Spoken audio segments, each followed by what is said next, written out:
Bismillahirrahmanirrahim. Assalamualaikum warahmatullahi wabarakatuh.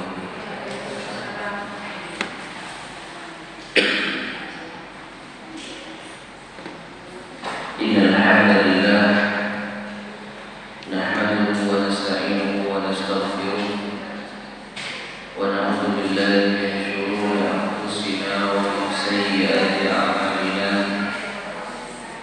Man yahdihillahu fala mudilla lahu wa man yudlil fala hadiya lahu.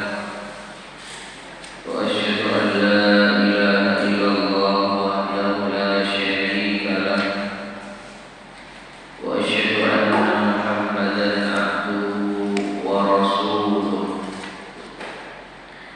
Allahumma salli wa sallim wa barik ala nabiyyina Muhammadin wa ala alihi wa ashabihi wa man tabi'ahum bi ihsanin ila yaumiddin. Amma ba'd. Ma'asyiral muslimin rahimani wa rahimakumullah. Alhamdulillah, segala puji bagi Allah Subhanahu wa taala. Pada kesempatan di pagi hari ini kita bisa melanjutkan kembali kajian kita membahas kitab Al-Wajiz fi Fiqh Sunnati wal Kitabil Aziz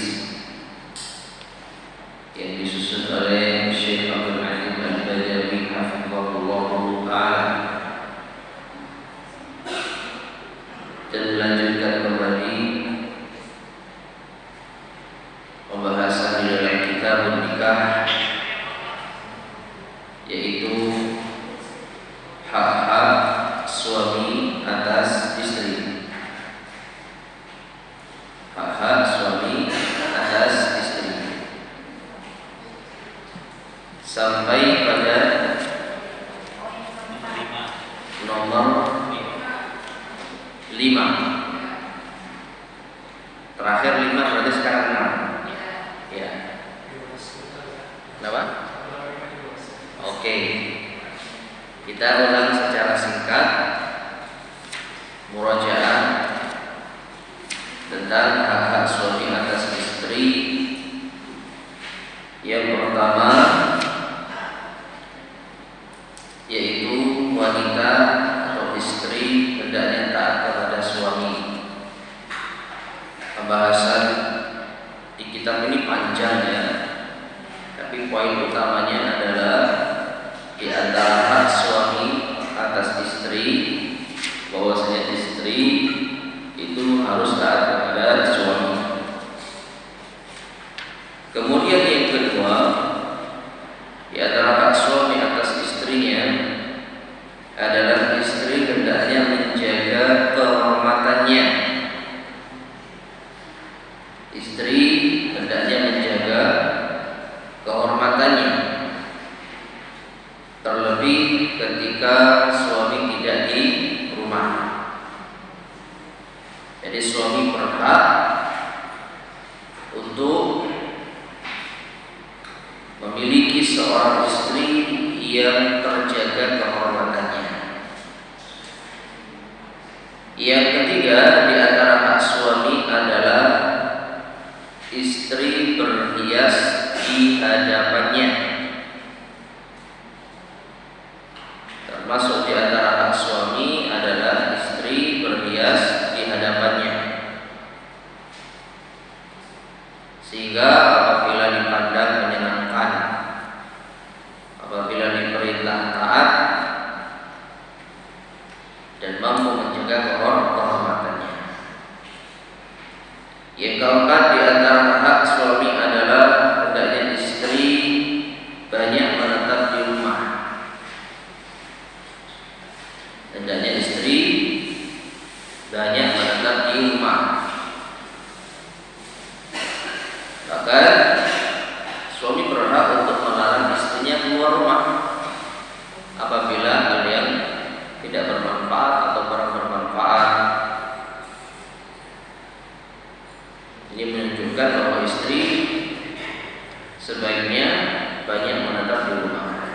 Dan yang kelima, yang terakhir pada pertemuan sebelumnya, di antara hak suami atas istrinya adalah janganlah seorang istri memasukkan orang lain ke rumahnya kecuali atas izin suaminya. Jadi suami berhak untuk melarang siapapun yang masuk ke dalam rumahnya. Maka istri dilarang memasukkan siapapun ke dalam rumahnya kecuali atas izin suaminya. Dan ini 5 hak suami atas istrinya yang telah kita sampaikan pada pertemuan sebelumnya. Nah, kita lanjutkan yang ke-6. Kita bacakan penjelasan di dalam kitab terlebih dahulu ya. Yang ke-6, istri harus menjaga harta suami dan tidak menginfakkannya kecuali dengan izinnya. Jadi di antara hak suami adalah hartanya dijaga, tidak dihabiskan kecuali dengan izinnya. Yang kita bahas di sini adalah harta suami, bukan harta istri. Kalau harta istri tentu itu hak istri sepenuhnya. Meskipun kalau ingin membelanjakannya, alangkah baiknya juga berembuk dengan suaminya, apalagi dalam jumlah yang besar. Yang kita bahas di sini adalah harta suami yang ada di rumah, maka harus dijaga oleh istri. Tidak boleh menginfakkannya, membelanjakannya kecuali dengan izinnya. Rasulullah SAW bersabda, "Wala tunfik imra'atun syai'an min baiti zawjiha illa bi'izni zawjiha." Janganlah seorang istri menginfakkan sesuatu pun dari harta suaminya kecuali atas izin suaminya. Qila, ada yang bertanya, wala ta'am, tidak juga makanan? Qala dzalika afdalu amwalina. Bahkan Rasul mengatakan sallallahu justru makanan adalah harta yang paling berharga. Ya. Jadi seorang istri tidak sepantasnya menginfakkan sesuatu dari harta suaminya tanpa izin suaminya, sampai pun itu makanan, makanan. Ya. Tapi kalau diizinkan boleh. Misalkan di rumah memiliki persediaan makanan yang cukup melimpah, alhamdulillah. Kemudian istri ini ingin berbagi kepada tetangga. Istri ingin berbagi kepada tetangga, ingin bagi-bagi daging atau telur atau beras atau gula. Kebetulan stok melimpah dan itu milik suami misalnya. Maka istri hendaknya meminta izin terlebih dahulu. Ya, sebagai bentuk adab kepada pemiliknya. Bahkan di antara hak suami atas istri adalah agar ia tidak menginfakkan harta miliknya jika ia mempunyai harta kecuali jika sang suami mengizinkannya. Ya, bahkan sampai pun harta miliknya. Ya, meskipun tadi kita sampaikan itu hak sepenuhnya istri, tetapi termasuk di antara bentuk adab menghormati suami, maka istri pun ketika ingin membelanjakan hartanya setidaknya memberitahukan kepada suami. Karena dalam sebuah hadis yang lain Rasulullah SAW bersabda, "Laisa lil mar'ati an tantalika syai'an min maliha illa bi idzni zawjiha." Ya. Janganlah seorang istri menggunakan sesuatu pun dari hartanya kecuali dengan izin suaminya. Ya. Ini hadis yang tercantum di dalam silsilah as-sahihah. Meskipun ada yang mengatakan sanad hadisnya lemah, maka dari itu jalan tengahnya, kalaupun hadis ini tidak sahih, jalan tengahnya adalah setidaknya memberitahukan suami kalau dia mau, misalkan ini dia punya seorang istri punya apa? Punya harta yang melimpah, punya harta yang banyak, lalu dia ingin beli tanah misalkan, ya, maka hendaknya dia memberitahukan kepada suaminya tentang rencana tersebut. Setidaknya ini ada kepada suami, meskipun itu uang-uangnya dan harta-hartanya. Nah, jadi poin yang keenam di antara hak suami adalah istri harus menjaga harta suami. Yang ketujuh, janganlah seorang istri melakukan puasa sunnah sedangkan suami berada di rumah kecuali atas izinnya.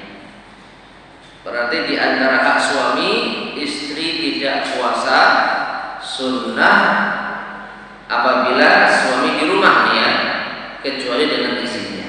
Sama ya, sampaikan, Mas besok saya puasa. Kalau suaminya, oh iya silakan, tidak apa-apa, nah selesai. Tapi kalau suami keberatan, maka hendaknya istri tidak berpuasa sunnah. Sebagaimana sabda Rasulullah SAW, la yahillu lil mar'ati an tasuma wa zawjuha syahidun illa bi'izni. Tidak boleh atau la yahillu, tidak halal bagi seorang istri melakukan puasa sunnah sedangkan suami ada di rumah illa bi'iznihi, kecuali dengan izinnya. Ini sama sekali bukan berarti wanita nggak boleh puasa sunnah, tidak, tetapi izin memberitahukan kepada suami akan rencana untuk puasa sunnah. Dan ini kembali kepada faktor penting dalam rumah tangga, bahwa ar-rijalu qawwamuna 'alan nisa. Laki-laki itu adalah pemimpin bagi wanita. Maka sudah menjadi hal yang lumrah ketika yang dipimpin dalam hal ini adalah istri, merupakan salah satu dari rakyat suaminya. Setiap mau melakukan sesuatu izin suami, mau ini izin, mau itu izin. Ini hal yang lumrah ya, sebagai bentuk penghargaan terhadap pemimpin. Maka kita sebagai rakyat tidak gegabah dalam melakukan sesuatu, izin dulu kepada pemimpinnya. Dan ini hal sekali lagi yang masuk akal, ini hal yang sesuai dengan yaitu logika. Kita kalau ada di sebuah daerah, mustahil kita bisa melakukan apapun seenak kita tanpa izin. Ya, bangun rumah ada izinnya, bangun pasar ada izinnya, bangun masjid ada izinnya, melakukan kegiatan ada izinnya. Itulah kewajiban kita sebagai seorang rakyat terhadap pemimpinnya. Demikian pula dengan istri. Mau puasa sunnah, izin dulu kepada suami jika suami berada di rumah. Tapi kalau suami sedang tidak berada di rumah, maka silakan ya seorang istri puasa sunnah tanpa izin suaminya. Kemudian yang kedelapan, di antara hak suami atas istrinya adalah janganlah seorang istri mengungkit-ungkit apa yang pernah ia berikan dari hartanya untuk suami maupun keluarga, karena menyebut-nyebut pemberian akan dapat membatalkan pahala. Berarti di antara hak suami apa? Jangan istri itu mengungkit pemberiannya. Pemberian siapa? Pemberian istri. Misalnya istri ini sering ngasih suami, sering membelikan suami dari hartanya sendiri ya. harta sendiri, lalu dia ingin memberi hadiah suaminya, diberikan ini, diberikan itu. Nah, ini jangan diungkit-ungkit di hadapan suami. Jangan diungkit-ungkit di hadapan suami. Sebenarnya masyarakat muslimin rahimani wa rahimakumullah, larangan mengungkit pemberian ini umum, bukan hanya berlaku bagi istri terhadap suami, tetapi umum. Berdasarkan firman Allah Subhanahu wa taala di dalam surat Al-Baqarah ayat 264 tentang larangan mengungkit pemberian secara umum. Allah Azza wa Jalla berfirman, "Ya ayyuhalladzina amanu la tubtilu shadaqatikum bil manni wal adha." Wahai orang-orang yang beriman, janganlah kalian membatalkan sedekah kalian. Janganlah kalian membatalkan pahala sedekah kalian bil manni wal adha, dengan mengungkit-ungkitnya dan menyakiti perasaan yang menerima. Masyaallah muslimin rahimani wa rahimakumullah.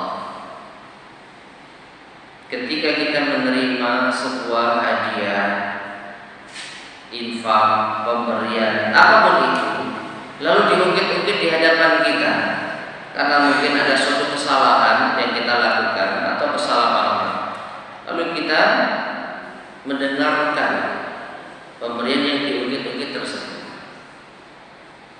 Kamu kan kemarin sudah saya kasih ini, ya. Jadi nggak ada hubungannya masalah yang sedang terjadi, tapi kita ngungkit pemberian kita. Ini adalah adab yang tidak baik. Seakan-akan kita ini merasa berjasa pada dirinya, sehingga tidak patut dia memperlakukan kita seperti itu. Padahal sekali lagi apa hubungannya? Tidak ada hubungannya. Ya. Kita memberi kepada orang lain karena kita ingin berbagi. Suatu ketika orang lain itu ada sedikit masalah dengan kita ungkit pemberian kita. Ini menunjukkan kita ini tidak tulus di dalam memberi. Makanya Allah Subhanahu wa taala menyebutkan apa? La tubtilu shadaqatikum. Jangan kalian membatalkan, menghilangkan pahala sedekah kalian bil manni wal adha, dengan mengungkit-ungkitnya dan menyakiti hati. Berarti kita ngasih orang lain itu agar apa?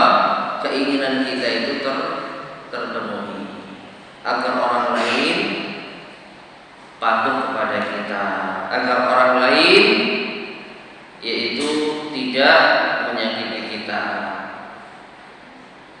Maka dari itu, kalau ini berlaku secara umum bagi kaum muslimin, maka apalagi istri kepada siapa? Suaminya. Jadi di antara kaum muslimin saja kita dilarang untuk mengungkit pemberian, apalagi istri terhadap suaminya. Yang kesembilan, di antara hak suami atas istri adalah istri harus ridha dan menerima apa adanya. Janganlah ia membebani suami dengan sesuatu yang ia tidak mampu. Jadi hak suami terhadap istri adalah ridha dengan pemberian suami. Artinya jangan banyak menuntut. Jangan banyak menuntut. Perhatikan, bukan berarti kita tidak boleh menuntut hak kita sebagai istri untuk dinafkahi. Bedakan antara jangan menuntut hak dengan jangan banyak menuntut. Jangan banyak menuntut artinya kalau sudah diberi, kalau sudah dicukupi, ya sudah diterima. Kalau nggak diberi baru kita boleh nuntut. Nah, saya sebagai istri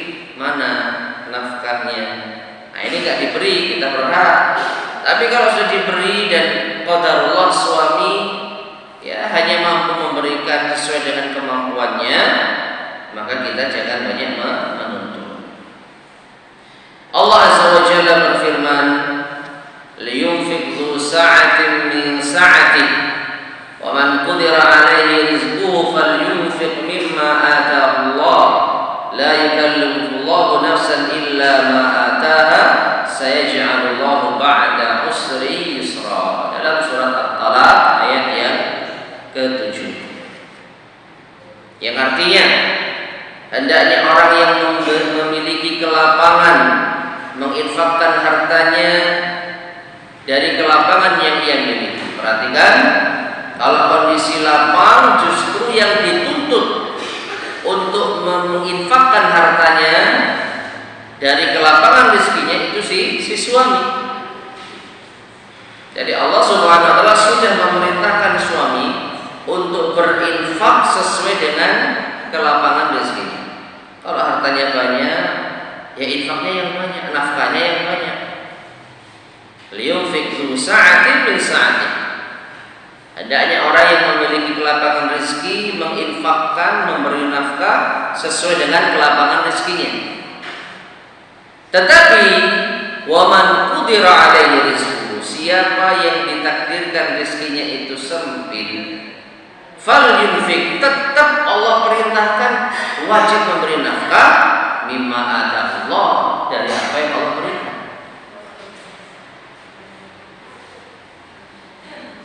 Jadi Islam sudah mengatur kewajiban suami. Kalau suami punya rezeki banyak, maka keluarkan nafkahnya dari rezeki yang banyak tadi. Jangan ditahan, jangan pelit. Kalau rezekinya sedikit, agak sempit, tetap diperintahkan sesuai dengan apa yang ia terima dari Allah. Jadi Allah Subhanahu wa taala mengajarkan suami ini untuk tetap memberi nafkah meskipun kondisinya rasa sempit. Allah tidak mengatakan kalau kondisimu sempit jangan nafkah istrimu, kan enggak gitu. Tetap diperintahkan nafkah yunfiq, tetap nafkahi mimma ataallah, dari apa yang Allah berikan kepadanya. Ya kalau adanya segitu ya segitu. Kalau pas lapang ya lapang. La yukallifullahu nafsan illa ma ataha, karena Allah tidak membebani suatu jiwa pun kecuali dengan apa yang Allah berikan kepadanya. Ya, ini pembagian dari Allah seperti ini. Ya, harap dimaklumi. Semoga cukup dan semoga esok lebih baik lagi. Saya ja'alullahu ba'da usri yusra. Ingat firman Allah yang terakhir ini ya. Allah akan menjadikan setelah kesulitan itu kemudahan. Tinggal kita bersabar. Baik. Kemudian yang ke-10, di antara hak suami terhadap istrinya. Di antara hak suami terhadap istrinya, istri harus bersungguh-sungguh dalam mendidik anak-anaknya dengan kesabaran. Janganlah ia marah kepada mereka di depan suami, dan jangan memanggil mereka dengan kejelekan maupun mencaci maki mereka, karena yang demikian itu akan dapat menyakiti hati suami. Berarti hak suami atas istri adalah menjaga dan mendidik anak-anaknya. Ma'asyar muslimin rahimani wa rahimakumullah. Ini baik anak mereka ya, ataupun anak suaminya, anak sambung istri berarti. Ya. Jadi seorang istri berkewajiban untuk merawat dan mendidik anak suami, menjaga, merawat dan mendidik anak suami, baik itu anak mereka sendiri. Ini kan anak saya juga, ya, tapi itu kan juga anak suamimu, ya, ataupun anak suaminya, bukan anaknya. Seperti seorang wanita menikah dengan seorang laki-laki yang sudah memiliki anak, maka anak suami ini dijaga, itu hak suami. kecil. Ya, seorang suami, seorang laki-laki memiliki anak yang masih kecil, kemudian mungkin istrinya meninggal, lalu ia menikah dengan seorang wanita. Nah, wanita ini punya kewajiban merawat dan menjaga anak suaminya. Terlebih khusus dalam hal perlakuan, jangan ia marah kepada mereka, khususnya di hadapan suami. Karena mungkin istri merasa ini kan bukan anak kandung saya, sehingga mungkin lebih mudah marah gitu. Barangkali tidak merasa ini anak kandungnya sehingga perlakuannya berbeda. Maka jangan itu dilakukan, terlebih di hadapan suami. Rasulullah SAW bersabda, hadis ini sebenarnya hadis yang umum, tetapi di sini penulis membawakan kepada makna yang khusus. Hadis yang umum itu artinya hadis ini membahas tentang larangan istri menyakiti hati suami. Rasulullah SAW bersabda, la tu'dhi imra'atun zawjaha fid dunya illa khalat zawjatuhu minal huril 'ain la tu'dhihi qatalakillah fa innama huwa dakhilun indaki yushiku an yufariqaki ilaina. Janganlah seorang istri menyakiti suaminya di dunia, atau tidaklah seorang istri yang menyakiti suaminya di dunia, melainkan istrinya dari kalangan bidadari di akhirat berkata, janganlah engkau ganggu dia, semoga Allah memerangi wahai istri di dunia. Karena sesungguhnya suamimu itu hanya tamu di sisimu, sementara dia mendampingimu di dunia. Karena hampir saja ia akan berpisah denganmu dan menunjukkanmu. Ya. Jadi bidadari marah kepada seorang istri yang menyakiti hati suaminya di dunia. Karena istri di dunia itu hanya tempat persinggahan, hanya tamu suaminya itu. Karena sesungguhnya suaminya itu akan kembali kepada dirinya, yaitu bidadari di akhirat. Nah, hadis ini tidak membahas jangan sakiti anak suamimu, ya kan? Hadis ini jangan sakiti hati suamimu, bukan jangan sakiti anak suamimu. Tetapi hadis ini juga bisa kita kaitkan. Karena apa? Menyakiti anak suami sama dengan menyakiti hati suami. Kita memperlakukan anak suami dengan kasar, suami kita merasa sedih, dia tersakiti.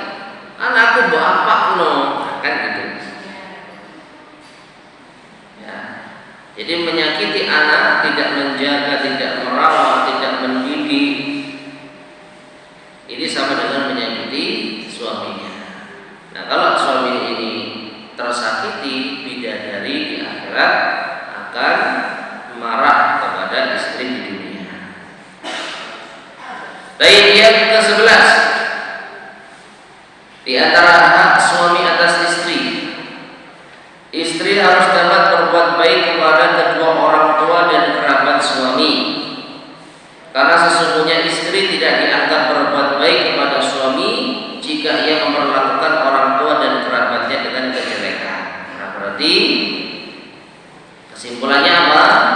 Di antara hak suami atas istri adalah istri memperlakukan keluarga suami dengan baik. Hendaknya istri memperlakukan keluarga suami dengan baik. Ayah ibunya, saudaranya. Kalau ternyata suaminya sudah punya anak, ya anaknya, kerabat-kerabatnya. Ini adalah kewajiban istri, menjaga hubungan baik dengan kerabat dan keluarga suami. Yang ke-12, Janganlah istri menolak jika suami mengajaknya melakukan hubungan intim. Nah, ini di antara hak suami, yaitu istri dilarang menolak ajakan suami untuk berhubungan. Karena Rasulullah SAW bersabda, "Idza da'a ar-rajulu imra'atahu ila firashihi wa lam ta'tihi fabata ghadbanun 'alaiha la'anatha al-malaikatu hatta tusbiha." Apabila seorang suami mengajak hubungan istrinya tetapi istri tidak memenuhinya, lalu suaminya marah sepanjang malam, maka malaikat akan melaknat istri tersebut hingga pagi hari.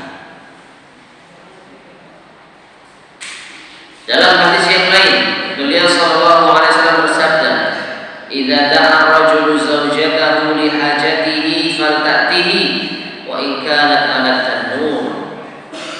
Apabila seorang suami mengajak istrinya berhubungan, maka hendaklah istri melayaninya meskipun ia harus berada di atas at-tanur. At-tanur itu diartikan apa? Hah? Di atas dapur yang betul. Ini kok bisa di atas unta ya? Di terjemahan saya. Iya, makanya saya ingin memastikan di terjemahan saya itu di atas unta. Padahal at-tanur itu setahu saya tungku. Tungku itu tempatnya di dapur. Di atas unta. Salah terjemahan ya. Makanya kita mengandalkan terjemah ini juga harus hati-hati. Karena ada kalanya salah terjemahan, salah makna, ini bahaya. At-tanur itu adalah tungku, dan tungku itu letaknya di dapur. Artinya istri meskipun sedang sibuk di dapur, sedang masak, kalau suaminya ingin maka layani. Bukan berarti harus di dapur, bisa juga ya pindah dulu kan gitu. Tapi ini menunjukkan terus pokoknya urutin dulu. Baik, ya ini yang tidak bisa diperpanjang ya saja renungan saja ya. Yang ke-13 di antara hak suami terhadap istri. Istri harus dapat menjaga rahasia suami dan rahasia rumah tangga. Nah ini ya, di antara hak suami adalah dijaga rahasianya dan rumah tangganya. Jangan sekali-kali ia menyebarluaskannya. Dan di antara rahasia yang paling penting yang sering diremehkan oleh para istri sehingga ia menyebarluaskannya kepada orang lain, yaitu rahasia yang terjadi di ranjang suami istri. Dan ini juga sebenarnya ada pada hak istri terhadap suami juga, kalau nggak salah ya. Sudah pernah kita bahas. Jadi sama-sama memiliki hak untuk dijaga rahasia rumah tangganya. Nah, hak istri yang ketujuh. Hak istri yang ketujuh sudah kita bahas ya. Sama dengan hak suami yang ke-13. Sebagaimana istri berhak suami ini jangan cerita rahasia rumah tangganya, demikian pula suami berhak agar istri jangan menceritakan rahasia rumah tangganya. Jadi masing-masing pasangan jangan menceritakan rahasia rumah tangganya kepada orang lain. Itu hak usaha yang harus dijaga. Nah, dalil yang dibawakan juga sama dari Asma binti Yazid radhiyallahu anha, bahwa pada suatu saat ia bersama Rasulullah SAW dan para sahabat dari kalangan laki-laki dan para perempuan sedang duduk-duduk. Beliau bersabda, apakah ada seorang laki-laki yang menceritakan apa yang dia lakukan bersama istrinya, atau adakah seorang istri yang menceritakan apa yang telah ia lakukan dengan suaminya? Jadi Nabi berbicara kepada dua belah pihak. Ada nggak suami-suami ini yang cerita rahasia ranjangnya kepada orang lain? Atau ibu-ibu ada nggak yang cerita kepada orang lain tentang rahasia ranjangnya kepada dengan suaminya? Lalu semuanya diam.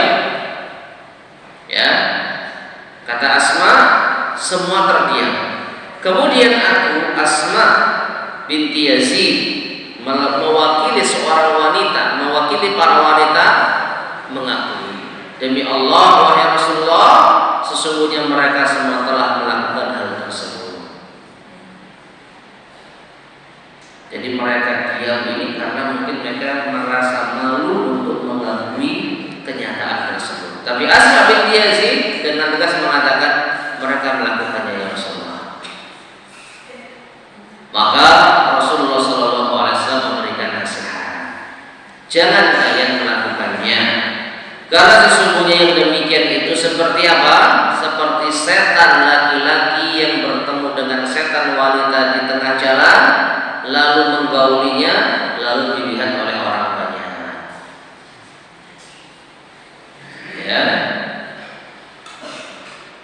Jadi seperti setan yang berkumpul dengan setan lainnya di tengah jalan, lalu disaksikan oleh manusia. Ini perumpamaan yang sangat jelas ya. Sesuatu yang tersembunyi. Setan kan tersembunyi harusnya dia. Dia kan nggak kelihatan orang harusnya. Tapi suatu ketika dia menampakkan dirinya untuk berkumpul di tengah jalan, lalu disaksikan oleh manusia. Sama, suami istri, apapun yang terjadi itu rahasia mereka di kamar. Nggak ada yang tahu. Mereka memiliki rahasia yang tidak ada yang tahu. Tapi kok malah diceritakan? Sama dengan membongkar aib sendiri, sama dengan mempertontonkan rahasia mereka.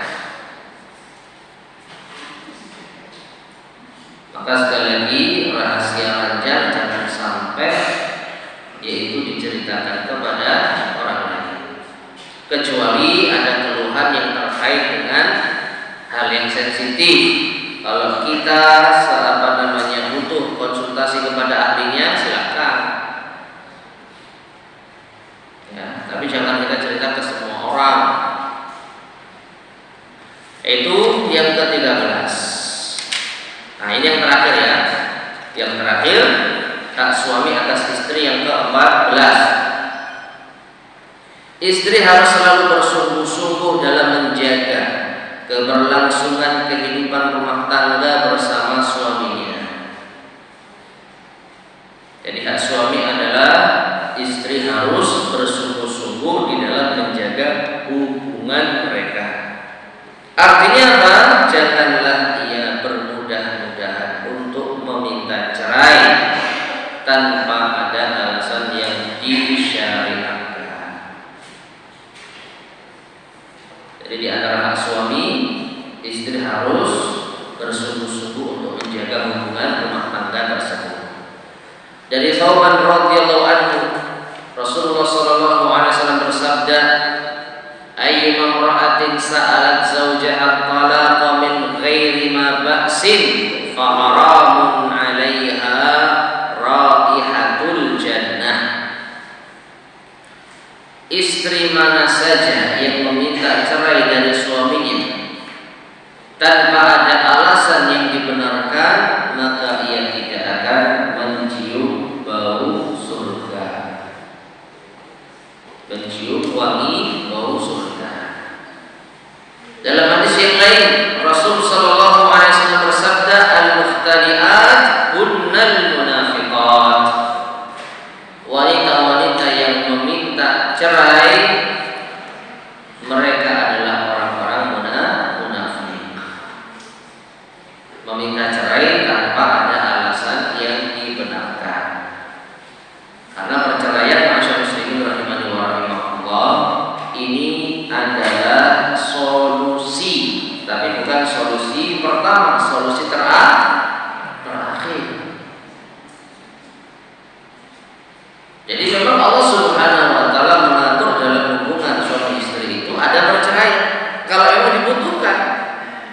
tidak ada jalan lain, ya ini solusinya.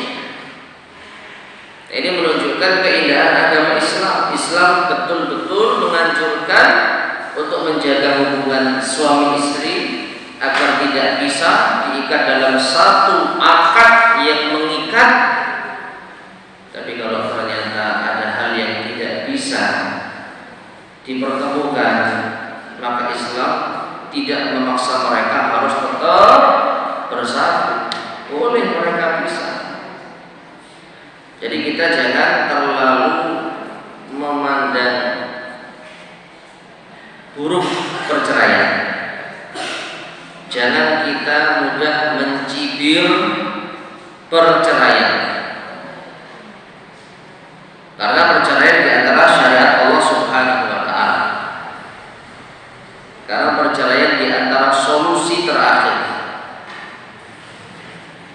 Ya. Kalau memang tidak bisa dipertemukan, maka yang terbaik ya bercerai. Meskipun harus dipenuhi dulu langkah-langkah terbaik sebelum bercerai. Kalau tetap tidak bisa, ya sudah. Inilah yang mungkin terbaik. Baik. Kemudian disebutkan, mudah-mudahan bermanfaat. Kalau namanya semua maaf kita akhiri. Subhanallah wa bihamdika, asyhadu an la ilaha illa anta, astaghfiruka wa atubu ilaik. Alhamdulillahirabbil alamin. Wassalamualaikum warahmatullahi wabarakatuh. Waalaikumsalam.